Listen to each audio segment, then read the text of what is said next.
10% Happier by Dan Harris. Life as an ABC News correspondent must feel pretty good, right?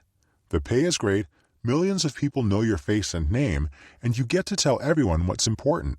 But for some, the pressure can become too much, and they crack. This happened to Dan Harris 12 years ago, and his voice broke in a live, on-air panic attack on national television. Convinced that it was time to do some digging into his self and life, he started a long journey into the science of stress and eventually mindfulness. Originally a skeptic himself, Dan eventually learned to tame his ego with the power of meditation and shared his lessons in this 2014 bestseller. Here are 3 lessons to show you why your ego causes problems, that letting it go won't make you lose your touch, and how meditation helps with this process. 1. The problem with your ego is that it's never satisfied. 2. Be simple, not a simpleton. Why letting go of your ego won't make you a pushover. 3. Meditation increases your mindfulness and compassion by giving you a 4th habitual response.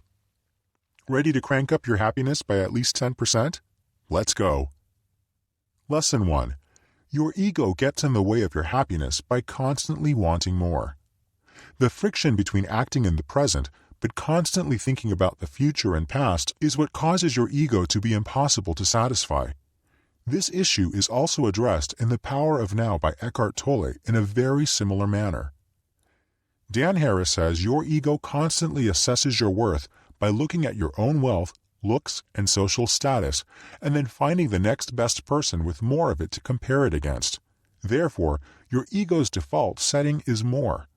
The minute you feed your ego a new achievement, toy, or compliment, the baseline for desire is reset and it starts looking for the next thing. It thrives on drama and worry and will instantly look for the next bigger achievement to compare yourself to, and if none is there, dig up some ancient problem or crisis and pester you with it. That's why the ego is never happy, and it's up to you to take charge of that, because no matter which new heights you reach, it'll never be enough. Time to rein it in. Lesson 2. Be simple, not a simpleton. Why letting go of your ego won't make you a pushover. Now you might say, if my ego is my drive to achieve greater things, won't I lose my edge if I completely let go of it? Nope. That doesn't have to be the case at all. To the contrary, often people overdo it with a Buddhist attitude of letting go, and in some cases even end up not letting themselves orgasm during sex or letting other people order for them at restaurants in order not to express personal preference. That's just stupid. As Indian meditation teacher Munindra taught his students to keep things simple and easy, one of them approached him when he was fiercely negotiating the price of a bag of peanuts at the local market about how this matched his earlier lesson. Munindra replied, "I said be simple, not a simpleton." Mindfulness just makes you more creative and productive, not a pushover.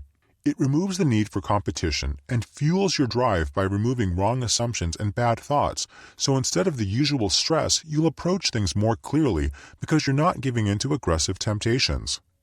Dan found himself filling pages upon pages with notes during a meditation retreat because his mind was less cluttered and chaotic, and his creativity flowed freely.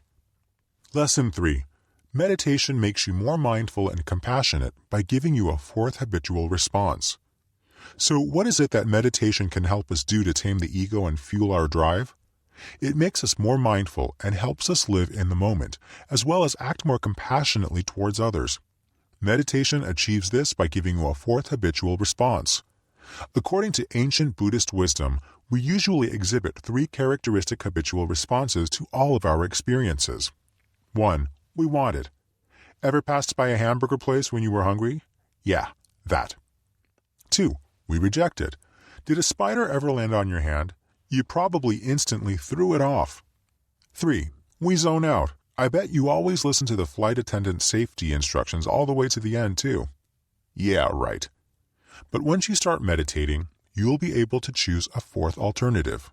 Observing without judging.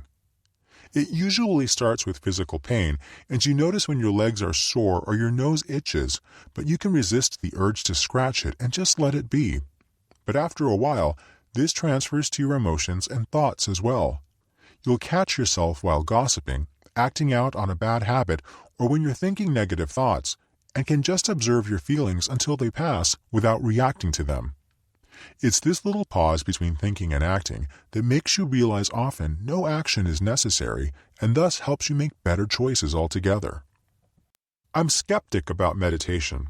If you are too, this book is perfect for you.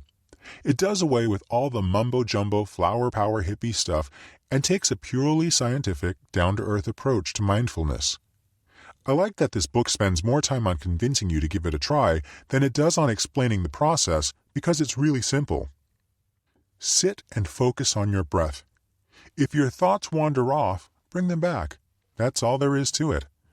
10% Happier explains that and then focuses on the benefits, which are much more important for beginners than nailing the technique. It takes a lot of guts to write a book about one of your most embarrassing moments in life. Dan's boldness sure paid off.